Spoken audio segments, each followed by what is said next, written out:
And welcome to another show of Don't Get This Twisted. I am Rob, along with my host, as always, Tina. How you doing, Tina? I'm good, Rob. How you doing? Absolutely pleasant today. It's a nice Sunday morning. Yes, it is. I made a mistake right there. I was like, no. I was like, oh, man. So, good morning. Good morning. Or afternoon or evening, whenever you're listening to the show. So make sure you check out our social medias, Facebook, Instagram, Twitter, and make sure you check us out on all those cool places like Apple and Spotify, Amazon, Google, and share the show with everyone you know all over the place.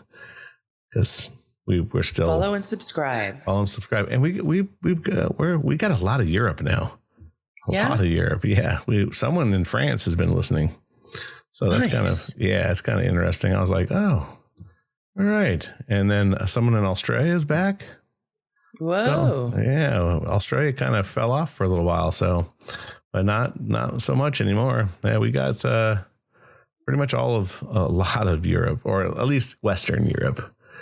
But okay. Yeah. And then I think we had like someone the other day, Brazil. Yeah, some people in Brazil. Anyway, nice.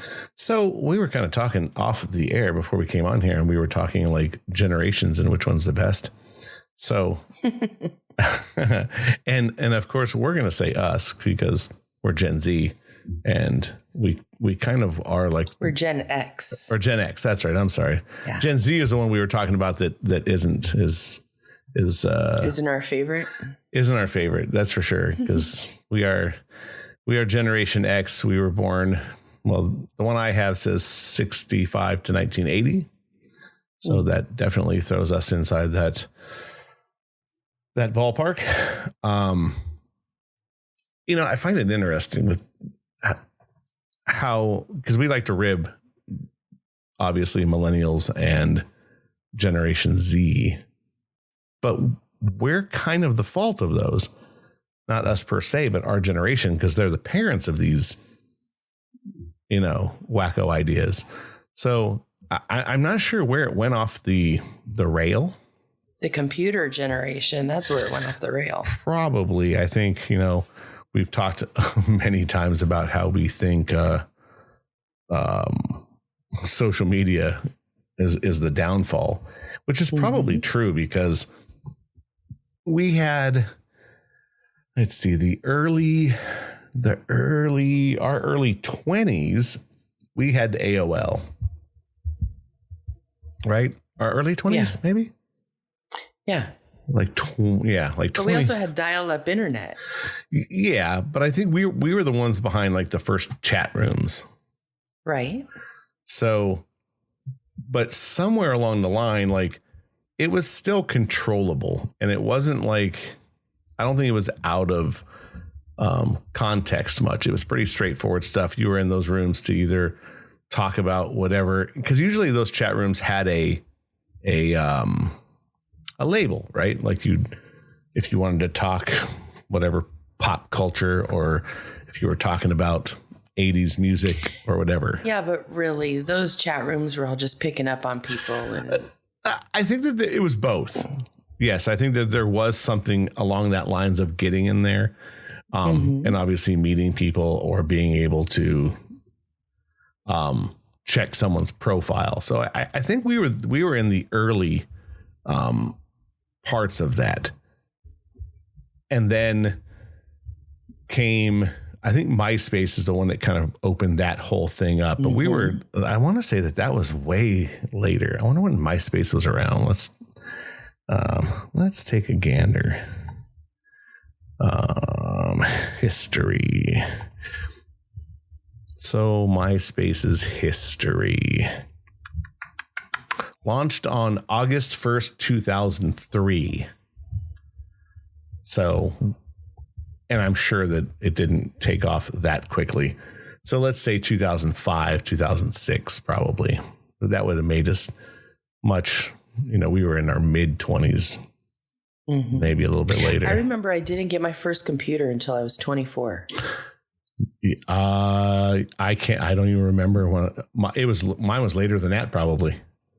I remember I was 24. I didn't know shit about it. One of my friends from El Paso came over, set me up with an email. It's the only email that I still have to this day. That's funny. And yeah, just wasn't the computer thing in me. I mean, I'm cool with it. I'm on my phone a lot and stuff, but I'd rather see people than talk to them on the but I think that goes back to our generation, right? Right. Because since we were the least of the computer age, mostly growing up, right? So we didn't have any kind of technology like that growing up, with the exception of a home phone.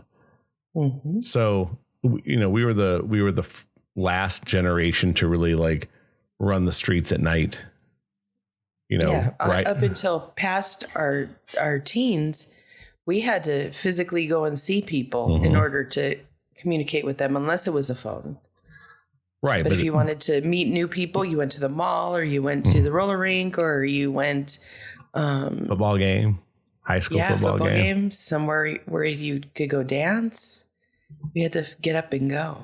Yeah, and I think it was. And I'm glad we didn't have a camera either, because my mom would have killed me. No, I mean, even the cameras that we did have, you had to take it somewhere to get it developed. So you couldn't go absolutely ape shit. So now you can just go ape shit. But for me, I think, with us, we were the last ones to like really, really ride bikes everywhere. Mm-hmm. Our skateboards. I mean, it exists because I see it around my neighborhood, but it's not as prevalent as it was when we were. I mean, shit, you have younger, or late teens now just taking Ubers. Right. So I know people actually will be sitting in my chair and be like, oh, hold on, I got to get my son an Uber. Like, what the hell? Let him get his own Uber. Why are you setting this up? And the kid was 23. I'm like, tell him to get his license. Yeah, that's a tad much. I mean, if you're in your, you let him smoke weed in your house, but you won't tell him to get a license. Right. Something's not right there. Well, yes. But where did that go wrong? I don't know. We started giving trophies to kids that didn't participate. Oh, that's a whole other thing. Yeah.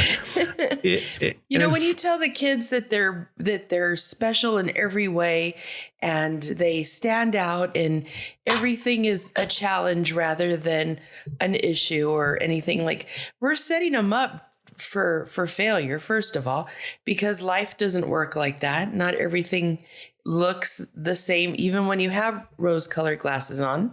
And I think that we did a disservice by telling the kids they could have whatever, whenever, and however they wanted it. And it was our job to just serve them. I think that was the dumbest thing I've ever seen society do for their children. Yeah. Yeah. I'm going to throw you a couple of things out so we can talk about the different generations. So at least as we go forward, we can kind of tell these what they are. There's one called the silent generation. That's from 1926 to 1945. I guess it comes from a Time magazine article in the 50s. It probably has to do with, they were more taught and seen and not heard. Right. They were disciplined, value oriented and loyal, interested in direct communication, so enjoyed speaking in person as opposed to via technology. And they did have technology. They had at least phones. Then baby boomers. That is, the group starts in 1946, ends in 1964. Pretty big. They were committed, self-sufficient, competitive. Then there's Generation X. That's us. That's 66 to 1980. They grew up in a time where technology was advancing fast and it wasn't nearly as readily available as it is today. Because of this generation straddled both the digital and non-digital world and understands the importance of both. We're resourceful, logical, and good problem solvers. Then there would be millennials. That would be Generation Y. They're often described as lazy in the media, and that they spend all their money they should be saving for a house on avocado toast. But they're also the first generation to be digital natives. She thinks makes them extremely self-sufficient, as they no longer have to rely on others to solve their problems or teach them things, because they can go to the internet for that.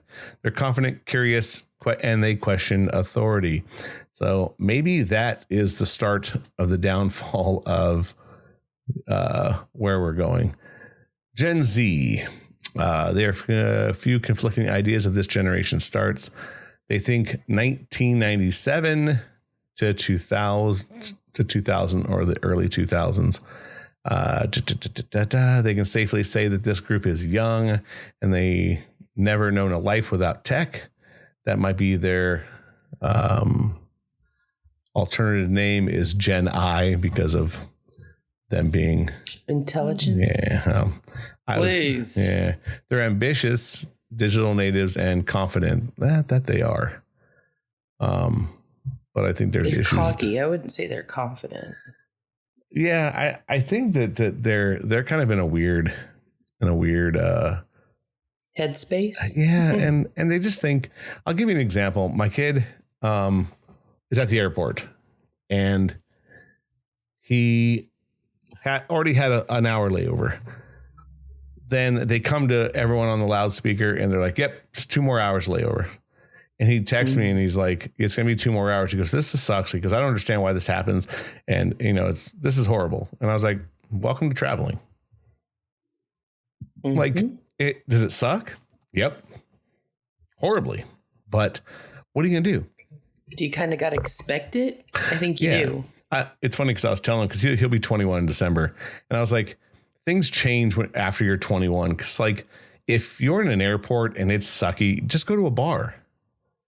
Mm-hmm. Right? They have a TV on. There's something. You can order a drink. You can do whatever you need to do to relax yourself, where you're not having to sit at the gate and wait and wait. Mostly when right? They're like, "Look, this shit ain't taking off for another 2 hours. Just here we go." And he's like, "Oh yeah." And I go, if you're lucky, you can find a food court and at least sit, at the food court. Cause usually all the places it's like a mall. So you're really not sitting at the restaurant, and I said, or you can find a restaurant, but he was more just so disappointed that he's like, "I don't understand why this happens." And I was like, because you think everything's just supposed to happen. Like it just, and I go, that's not how life is. This is what happens when you leave your bedroom and put down the computer games and live real life. Shit happens. Yeah, it's like, this is, and he kind of knows it because of like traffic. He has a car, so he understands like the reality of traffic is real. Like, and that's kind of how I was trying to tell him about how airports are. I go, there could be a storm somewhere in the middle of the country where your airplane is coming and now they have to divert around this thing, which is just traffic for them. Like, don't. And I go, it sucks, but no one's waiting for you at the airport. The airport's only 15 minutes away from home. I'm going to come get you. It's not like there's things around that. Does it suck? Yes. But to think like, I don't understand this, or that's stupid. It's like, it's not stupid. That's just the reality of life. And I think that the generations after us, we're a little more hardened to the fact of like shit happens. Like we were always out and about where people got hurt riding their bike and you had to ride home with your fucking broken wrist or bumps and bruises. My brother did that a couple times. Yeah. And you get home, but like today, if someone falls and gets hurt, people don't even know how to help someone anymore. It's like if they can't get out your phone and film it. Oh, geez. I mean, that's a huge problem. That's a huge problem. And and just so you know, the next generation supposedly is going to be called Gen Alpha, is what they think.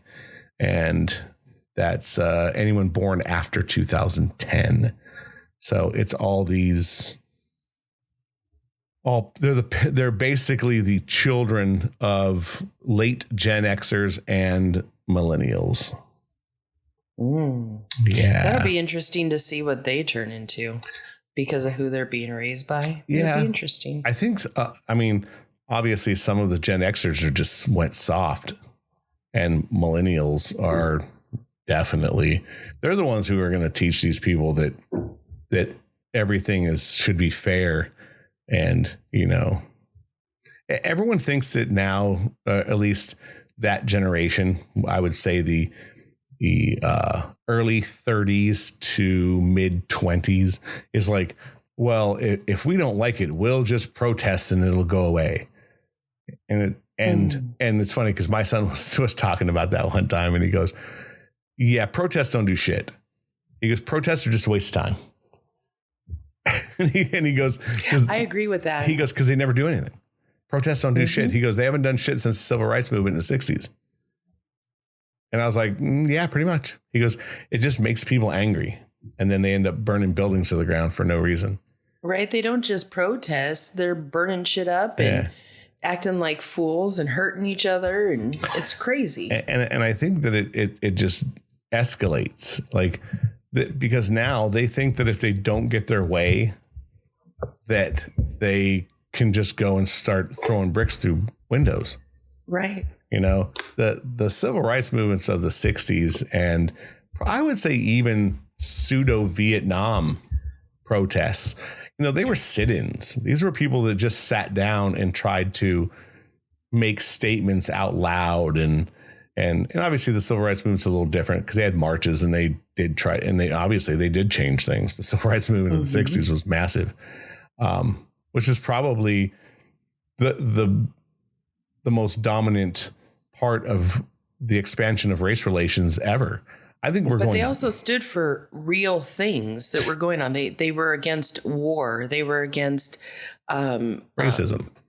They were against actual things. What people are fighting for now is ridiculous. Yeah. From reparations to you know, they're allowed to use the same restrooms and stuff. It's like, come on now. This isn't worth the protest. There's parts that we need to change for sure, but protesting, and what are you protesting? Because nothing's gonna change. Yeah. Well, and most people, most like go on YouTube and look up some of these protests that, like, I watch a lot of pro-gun things. So these guys go to these gun marches, these anti-gun things, and they start asking people questions. They don't even know why they're there. They don't even know what half of these things are. Like, they'll go, what is an AR-15? And they're like, it's like, you're out here protesting just to fucking do it, instead of really knowing the issues.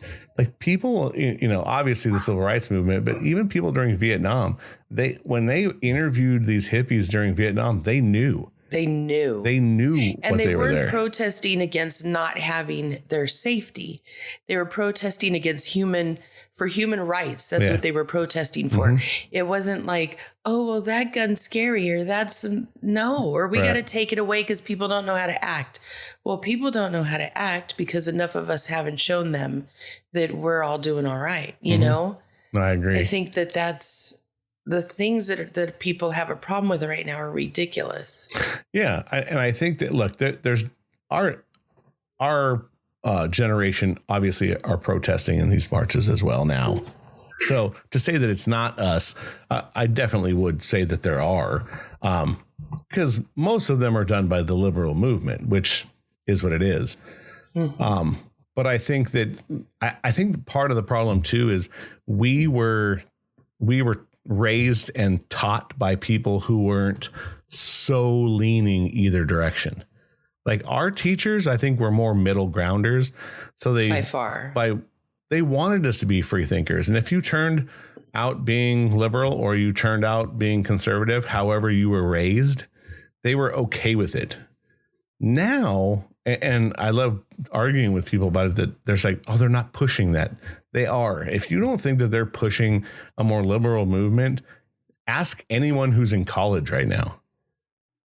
It's absurd. I would never want my kid to go to college now.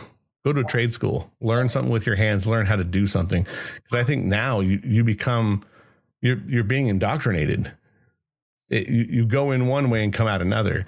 So I think the baby boomers of our parents, that's why a lot of us came out and how we are today. We're a little more rigid. We're a little more fuck off.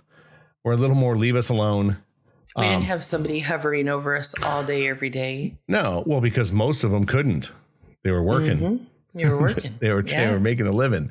And I think most of our generation think that way as well. We're like, go out and get a job. Make sure you have a roof over your head. Make sure to do this. Make your life happen. The modern person, and I'll say, I'm not sure about millennials. Both the millennials I know that are close to me, my daughters, they're functioning members of society, but one also joined the military.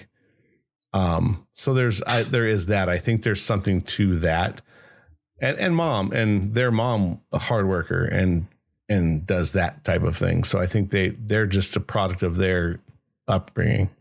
Mm-hmm. But I think the later or the earlier later millennials and Gen Z, they just think that they should be handed everything. Mm-hmm. Like they'll quit a job in like a week. Mm-hmm. They'll get a job. They'll work all these things to get in and take tests and do a drug test and do this, and then a weekend go, yeah. They don't want to do this for me, so I'm going to quit. It's like they don't talk right to me. Yeah. Oh, yes. That's one of the bigger things.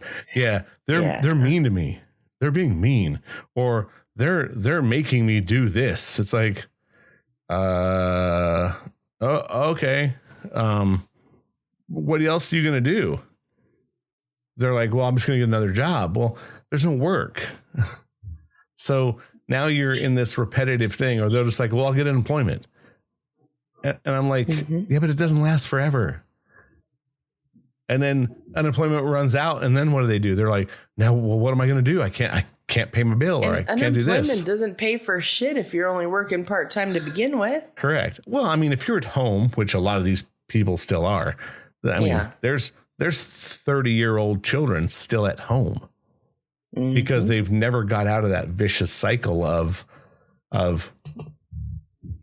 trying to work the easy job, or trying to be like, I want to work the job I want to work. It's like, some of us don't work in the job we want to, but it makes us a living. Mm-hmm. I mean, I like my job. I can't come out and say like, oh, I hate my job, because I don't hate my job. Would I like to do something else? Of course. But Is it your dream job? No way. Not even. Well, see, that's the thing. But you still do what you got to do because you have to make a living. I like my job. There you go. And I do quite well. So that makes it a little bit better. when you have a solid income that you can live on. And I mean, if and when my kid leaves and I stay at the employment I'm in now, I will live like a king, because I'll have half the power being used, half the water. I could, if I wanted to, stay in a 2-bedroom and put our studio in in this room and have less money for food and blah, blah, blah. So I will live like a king. Or better. But I also know that I still have to keep this job. So even as much as you might not like it, you have to buck up. And I think the newer generations just don't have the balls anymore. Everyone just quits and think that it's okay, I'll just do this or I'll do that. It's like, that's not how it works, man. And it's too bad that our generation, we were taught to work hard. We were taught as soon as you get out of high school, you either go to college or get a job, period. There was no like, oh, you can sit around the house and live off of me for 2 years. It's like, And the flip side of, I think that is, even if we were going to stay a year and not work, you were expected to work at home. You were expected to do the laundry, expected to do the dishes, clean the house, pick up the dog poop in the yard, whatever it was. Mm-hmm. Because you had to give back to the house. And so I think there's something to that. We also had keys to get into our house because our parents were working. So we didn't have somebody there when we got home every day that was, taking care of us and feeding us and everything. We had to learn to do that ourselves. We were latchkey kids. Yeah. I wasn't really a latchkey kid. I mean, we had to come home sometimes and our parents weren't there, but that was the exception, not the rule. But a lot of my friends were like that. Oh, a lot of my friends, the neighbors across the street, the kids used to have to sit outside for an hour because the parents left early and they didn't trust them in the house. So they had to sit in their backyard for an hour, come rain, shine, it could be freezing, windy, it didn't matter. They had to sit in the house or sit in the backyard behind the house for an hour before they could walk to school. Yeah, that's bonkers. Yeah. Yeah. I had a key. You don't hear that now. That's abuse. Yeah. I had a key around my neck. That's how I remembered. Yeah. Because I was always afraid I might drop my key or lose it at school or whatever. So I wore it around my neck.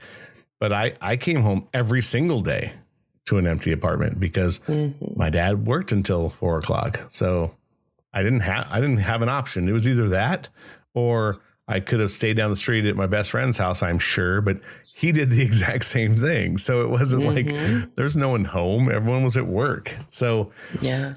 My kid, he kind of lived like that because I was a single dad. So he would come when he was really small. He had someone pick him up from school and stayed over at her house until I got off work. But once he was, late elementary, he walked home and had a key to the house, walked in the door. That's just how, and you gauged it on, I gauged it on trust and what I thought he could do. I mean, I could have kept him in the after school programs. Level. Sure. He matured quick, unfortunately. I mean, he had to, I just talked to him not too long ago about that, about like, I even kind of said sorry to him. I'm like, sorry you had to grow up so fast because I felt like I pushed him to be more adult because it was just me and him. And it was funny because he took it a different way. He was just like, look, you had to do what you had to do. And I think I'm better off now because I agree. He's way more mature than when he graduated. He was bored. He was like, these people they don't have any of the same interests as me. Like, we're not the same because they're still like, he was pushing. He wanted a car as soon as he could get a car, and he was 18 years old. Nice. Well, he was 18. He waited because he didn't want that. He didn't want the provisionary period. He didn't want to have to, because when he turned 18 was in December. We kind of gauged it and he did what he needed to do. And he was like, but as soon as he turned 18, he was like, cool, I want to take my test. I want to get my license, because he understood freedom. Like, yes. He loves to be able to just walk out, get in a car, go pick up food, go hang out with his friends at, wherever it is they are going to hang out at. He understands that freedom. And it's weird now that the newer generation aren't like that. And I know my nephew is driving age, and I was like, come on, let's go drive. Let's get your license. He's like, I gotta get my permit first. And I'm like, why don't you have that? Right. What are you doing? What are you waiting for? I was 15 and a half going, please, can I drive? Please, can I drive? Please, can I drive? Please, can I drive? I couldn't wait. I was one of the first ones to get my license. I drove everybody around.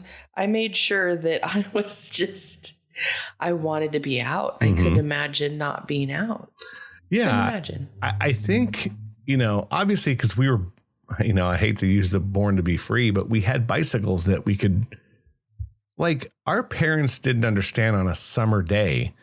We might ride 4 miles away from home, 5 miles away from home. Like, we would go we'd go way up Balboa, and up into the, like those parks up there and into the ditches and into the washes and ride our bikes and, you know, collect frogs or whatever the fuck we were doing. My dad had no idea. He just knew that when he got home, I was there. I was there. Are you there? And was your chores done? Yeah. And my dad was even so cool that like he understood that because he was off at 4, he got home by like 4:30. My dad was just like, be home by 5 for dinner. Yeah. So like I would roll in at like 4:50 covered in mud, like whatever the hell happened that day. And he's like, hey, I'm like, hey, what's going on? And I would eat dinner, hang out for a little bit, and I'd head right back out. So I could hang out until the lights came on. And then once I got older, it was you can go out until this time, you know, and then you were always like, hey, can I stay out an extra half an hour? A little bit longer. Yeah. Just an extra, like we're home, we're all back, but we're going to be over at, you know, his house on the corner, or we're going to be, you know, throwing the ball in the front yard. Like I'll be right there. But now, like my son barely leaves the house because all his friends are digital. So it's a weird thing. Like, I don't know. I feel that the newer age children are going to be so socially inept. And I think that's why they have these issues with jobs, because nobody talks. They don't know how to communicate like this way. Like they can only do it over a camera. They can only do it over a phone. Everything's text. Well, when they're sitting together and we threw a huge 50th birthday party for my brother, and I went into the house where all the kids were in the house. That I didn't understand either, because we sure as hell weren't. Oh no. So the house was just full of all these overgrown kids like laying on the furniture, and all of them were on their phones. And I'm like, what are you guys doing? And you hear one giggle, and then one over here would giggle, and then it went back and forth. I'm like, you guys are texting each other? What the hell? You're in the same room. Mm-hmm. I was like, I even said, I'm like, what happened to the days of spin the bottle in 3 minutes in heaven? Because if we were together, that's the shit that was going on. Yeah, for sure. And then we were taught to communicate with older people. Mm-hmm. Mm-hmm. Like if we used to go to my uncle's house and barbecue. So both my uncles would be there, my dad, me, and then my 4 cousins would all be there. I couldn't walk through the front entryway without first getting hammered on by my uncles. They would talk massive shit. And then my aunts would be behind them going, leave them alone. Like, you know, blah, blah, blah. And then I'd go and see my cousins and try to disappear. And then we would do whatever to try to stay out of, but I had to at least go say hi to my uncles. And then as I got older into my teens, I would go and sit out in the living room and listen to them and chime in, because we were taught to communicate. And now, thankfully, my kid's like that. My kid will talk your ear off. If he's in that situation, he doesn't have a problem communicating. So and I just think that's growing up around me and in locker rooms and where they made you talk. Like wrestlers, he would be hanging out while I was wrestling. So they would all talk to him like he was not a little child. So I think he's good. And I'm glad that he's ahead of the curve on the communication thing. But most of his friends, when they would come over, it's like church mice. I just didn't understand that. So I tried to make them all talk. Every single one of his friends. I'm the same way. I force it out of everybody. Oh, I've been doing that since before this generation was even born, though. But yeah, I need people to talk to me. I need interaction. I need to know what's going on in people's heads. I don't know why. It's just, I like to know people. I like to hear stories. We're the social generation, though. You know, absolutely. I remember going out on a weekend night with my friends, because before I had a car, so you always had the one friend who had the car, right? So I remember all of us getting into a car and driving over, I don't even know what it is anymore, but it was a Bob's Big Boy over on Zelza and Devonshire, maybe. I want to say it was there. Anyway, I remember like going and hanging out at a Bob's Big Boy or a Denny's and just sitting and bullshitting. So everyone would order something so they wouldn't kick us out. Right. And then we would just bullshit. And then other groups of people from the rival high school, because we were more on that side of the world than we were over by where we went to school. We'd mix in with them people and we'd see the girls from that school and all the guys would be like heads up and like trying to bullshit with each other. I don't know how they do it now. Like my son enjoyed going to football games and I think, and he didn't like football. I mean, you know what I mean? Like he went because he understood it was a social event. Like he knew that like you go there because you want to see the girls in the school and talk with your friends and bullshit. So when COVID happened, it kind of, he was like bummed out of his mind. He was like, oh, this sucks. Like we can't go and do this anymore. So this newer generation obviously go to football games, but I bet you everyone must have their nose in their phone. It must be a very weird, different kind of, high school experience. Well, yeah, because they could text. I don't think going to the football games, because I went to all of them from the time I was in the 7th grade till I think the first year out of high school. I always went to the football games, and you couldn't hear the damn phone if you wanted to. They're so loud. They were loud, but they could text. They could text, and then that's even less of a connection because they're not even hearing any interaction. It's just words that pop up on screen. So they're really kind of detached. I agree. And I think the text message generation, even though we're part of it, it's so easy to get things out of turn. Because extremely easy to the point where it can ruin conversations. And then you have to end up picking up the phone and going, that's not what I fucking meant. This is what I meant. Whoa. Yeah. and you're like, and then so you might as well end up just calling each other and telling each other anyway. So then there's no inflection, right? There's no tone. There's no, it's just words and words can be taken so many different ways. Well, and just changing punctuation, because nobody punctuates anything in a text. So man, does that leave a lot up for interpretation. And then when that happens, I'm picking up the phone. I'm like, clearly we need to be talking because I'm not catching what you're trying to get over. You're like, what the hell were you talking about? And then and then people end up going, what do you mean? It's like, well, this is what you wrote. They're like, yeah, that's what I meant. And they're like, oh.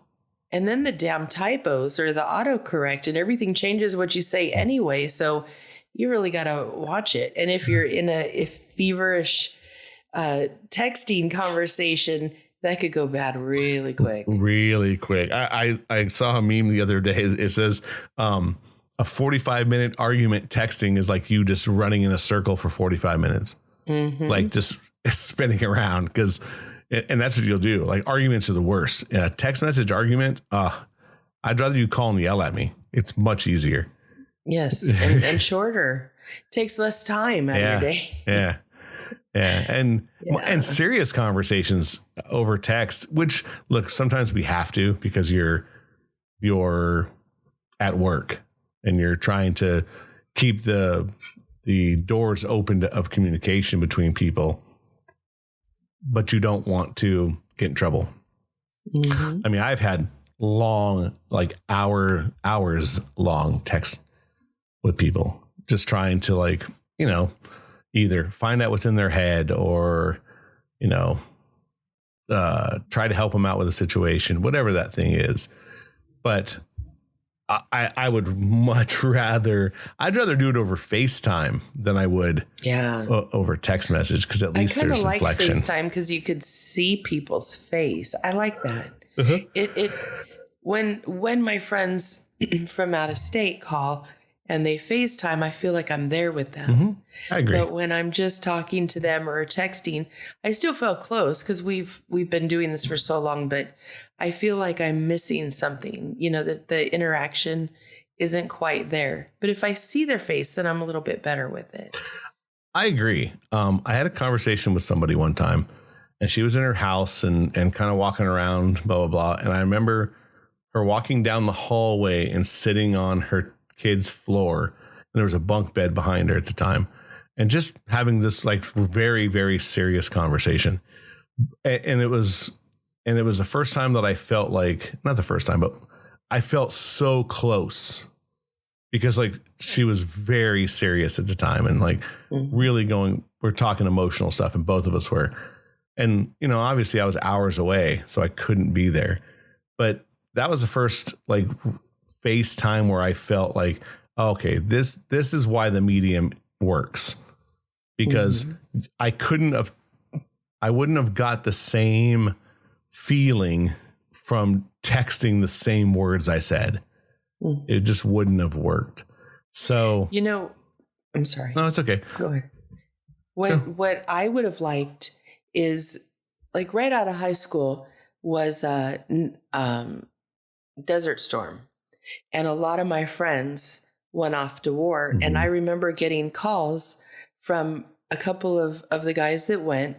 They were on a tarmac in the Middle East somewhere. They didn't know where. They couldn't tell you where. It was dark as night, but they needed home, you know, so they called and they would talk to me, and they couldn't tell me where they were. I couldn't see their faces, but at least I could hear them. But it was amazing when talking on a phone, you hear people's emotions through their voices. Oh yeah. And I remember thinking, God, I wish I could see their face, because they're saying they're okay, but they're not okay. You know what I mean? You're calling me from a dark place, and you can't put light on, because if you do, you're going to get like bombarded with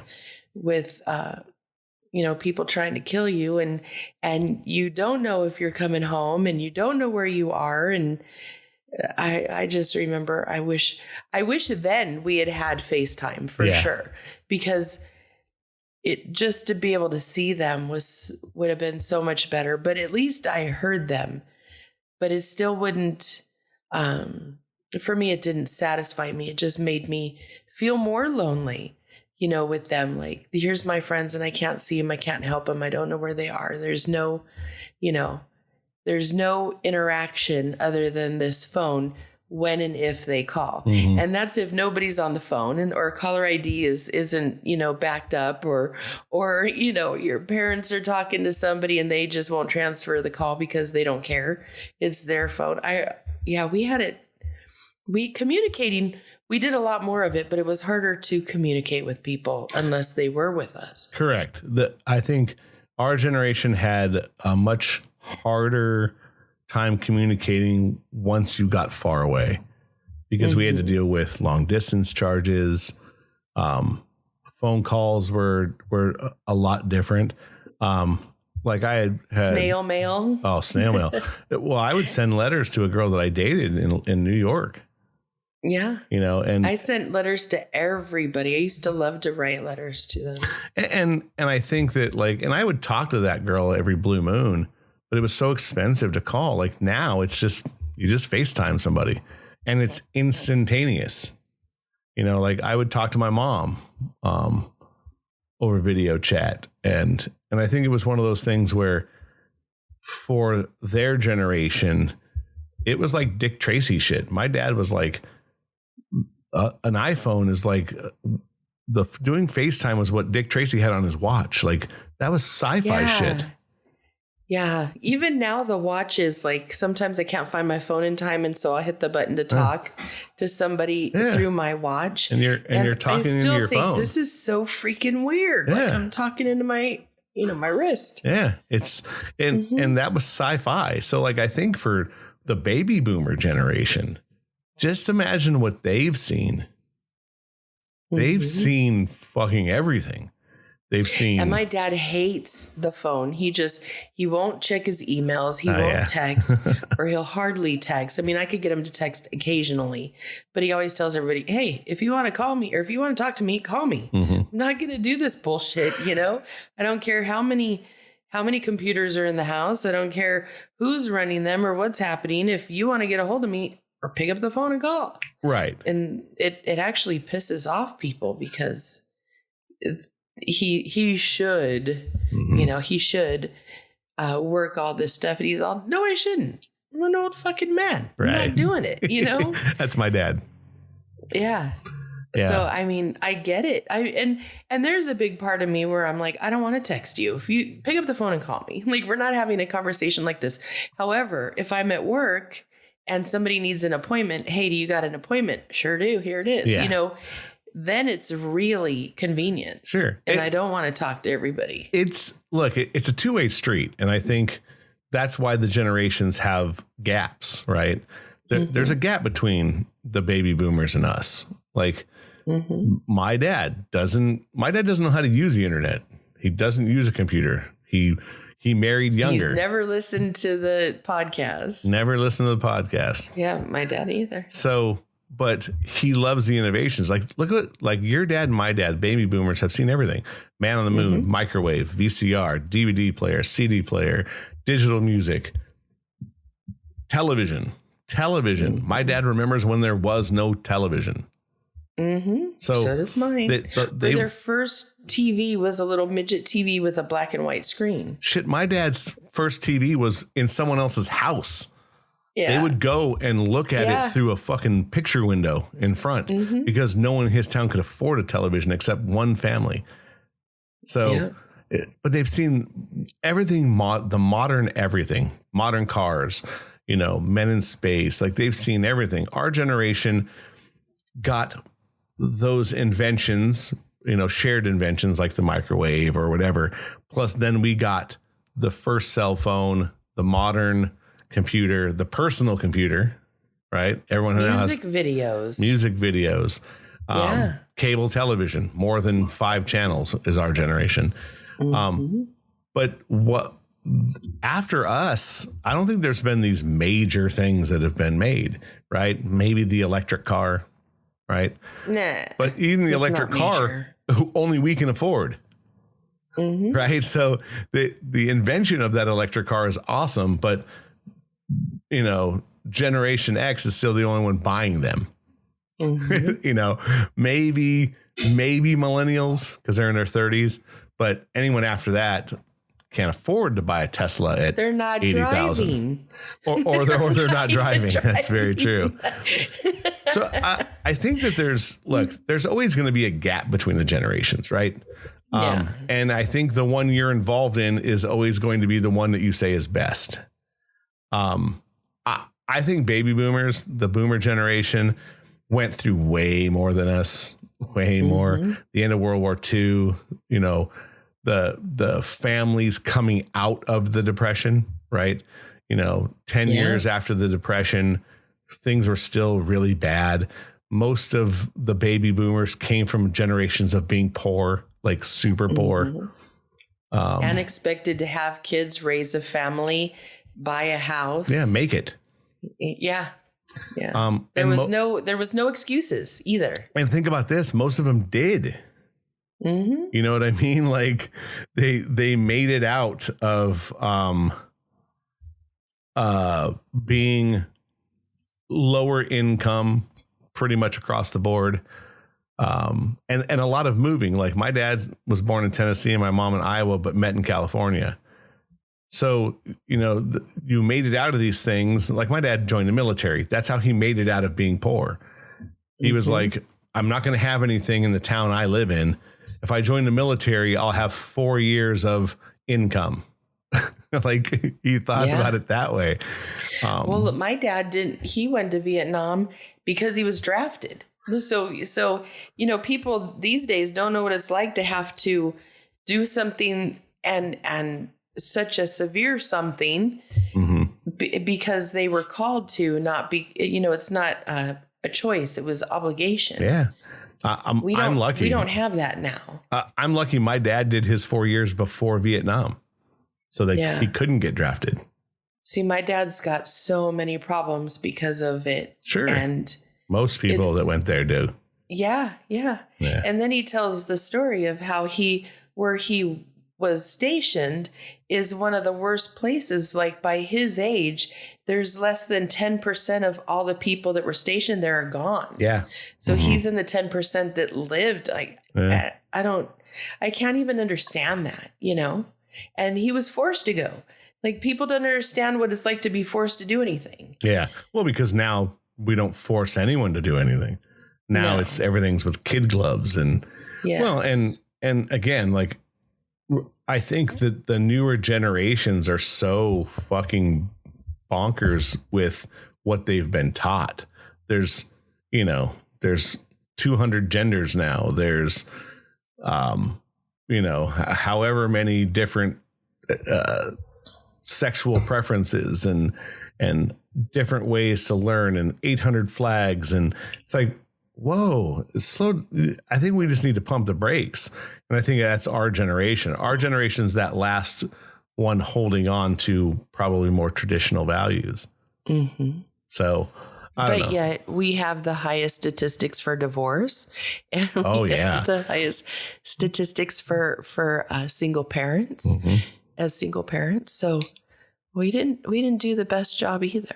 Oh no, but I think it's better. Without a doubt, we didn't. Because we're the ones that raised these children that are now thinking that they deserve everything. I also think that they were our children's generations were also raised by teachers, and that's part of the problem as well, where our generation was the last to have a stay-at-home mom, right? Baby boomers were men went to work, mom stayed at home, raised the kids, sent the kids to school. But when they came back, we're like, what'd you do today? And we're changing minds or taught at home values. Now we just send their kids to school and go, hopefully everything's good. I got to get to work. And I think that there's problems in that as well. So, and we've talked about on other podcasts about the traditional, and where that is leaving. The future will be not there. We're going to do a show. I was watching some stuff on marriage and what marriage is going to be going forward. It's going to die out. I think marriage will be gone in the next, 50 years.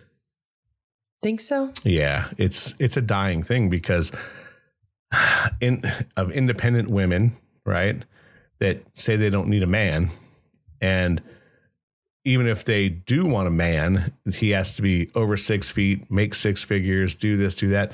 Now men are just starting to step back and going, but women say that, but then when you see who they lay down with, they're full of shit. No, but they're not settling. Let's be honest. They're only laying down with them though. That's part of the problem too. Either side will bang whoever, but who are they willing to get married to? And part of the problem now is that men have there's no reason for men to get married because they lose everything. You're as a man, you're more apt to get hurt because let's say you have a child, right? You're going to pay child support. If you're going to give up your house, you're going to get screwed on alimony, assuming everything tilts towards a woman. So there's no reason to get married anymore. There's just not. If you're going to pay child support either way, you might as well just be single, leave that girl you had a baby with and take care of your kid anyway. And not lose everything. So it's a scary thing that we're the last, I think, big generation, maybe millennials. Millennials were pretty high on marriage. I think the future of marriage is going to die with our generation. I think that us in our 50s are still likely to get married. Like, I think I would still get married with some kind of, I just think that you'd have to have a serious conversation with the person you're going to be with. Like, what are you getting married for? Like, it's not kids, right? We're not getting married for children. So what is it? And what are you coming into the marriage with? I think you're going to see a lot of people 50, 60, if they get married, all have prenups. Right? Think so? Yeah. Yeah. I just think I think it's easier and it's not even like a horrible thing. Like if I would go into a marriage where I am living in an apartment and she has a home. That's your house. You should keep your house. If this doesn't work out between us, I should walk away with whatever money is in my bank account when I come in, and you should keep your house and you should keep your 401k. I shouldn't even have a right to that. That is your retirement. That's yours. But men are stealing that as well from women. That if you're in it and you don't have a 401k and she does, I'll just take your 401k or half of it because that's what I'm accustomed to, or that's what so I think the generations, that's why I think that the last generation, my son's generation, will be the least likely to get married. I think, just because there's nothing in it anymore for either side. But because now it's socially acceptable to have a child and just not be married, which is another fucking bonkers thing to me. It's completely apeshit, well, we're living in a time where things are definitely changing, and we're going to have to see what happens next. Yeah. Because we're going to see another generation coming through. Let's see what these ones start to pull off. Maybe, just maybe, they have it better than we do, as far as like they'll get their shit together more than we had. I didn't think we had a bad generation, to be honest with you. We lived in a really good time. Growing up in the 80s was exceptional. We were fortunate, There was enough money for everybody. There was enough hairspray for everybody, had a good time. So to have stock in Aquanet. Oh my God. Yeah, I would have made me some money just on what I used. But I mean, we'll see. We'll see what this next generation has to offer, and what they definitely have a lot of problems. We have a lot of world issues. We have a lot of pollution issues. We have a lot of things that they're going to have to fix because our generation was so wasteful. So let's see what they do with it. Yeah, we'll see. The generations, like every generation, die off. So we'll see what moralities stay around and what don't. And hopefully this generation changes for the better, whatever that better is for you. I don't know that the world is based on a black and white situation, though. They'll do things better than we did. We'll do things better than they did. I don't think it's going to be a all or nothing situation. For sure. Because I think the baby boomers would be the most to tell you that because of what they came from. So yes, every generation has their pitfalls. There's no doubt about it. I don't think there's one better than the other.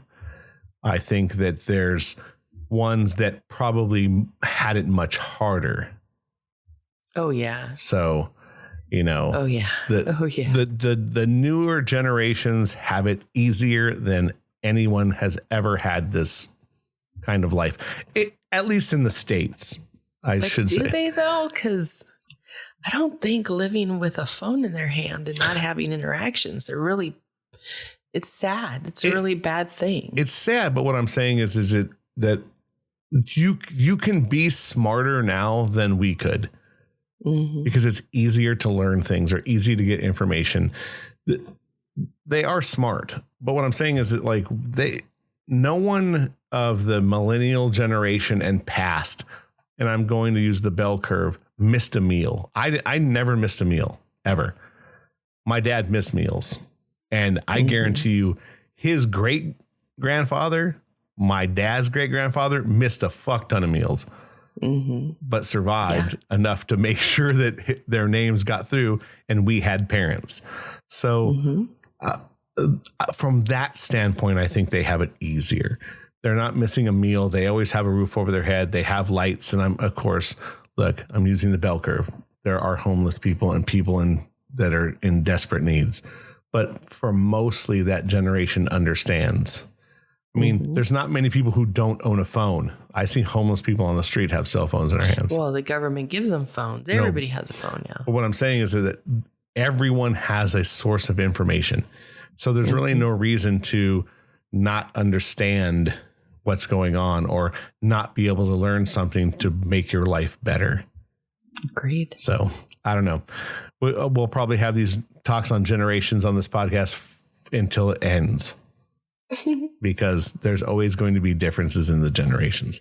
And yet we're not ending. We're getting close to our 100th episode. Getting close to 100. Yeah. So cool, man. That's so crazy. It is quite absurd. This one will be what number are we on?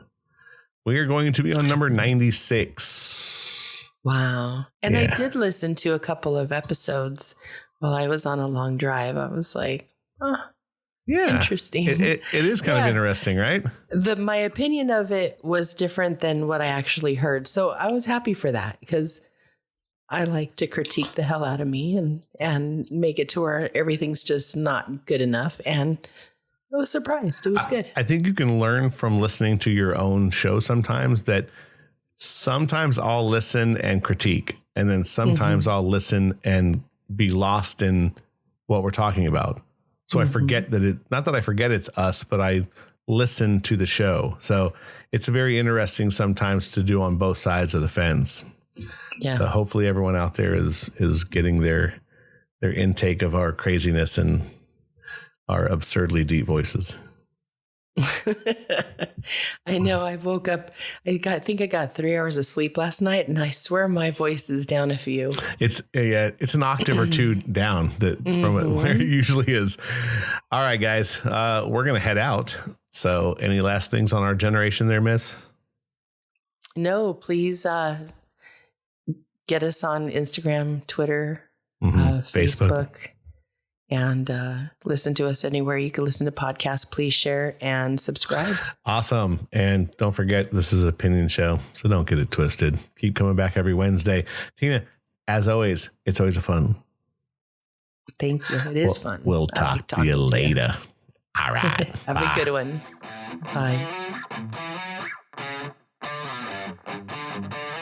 Talkin is twisted.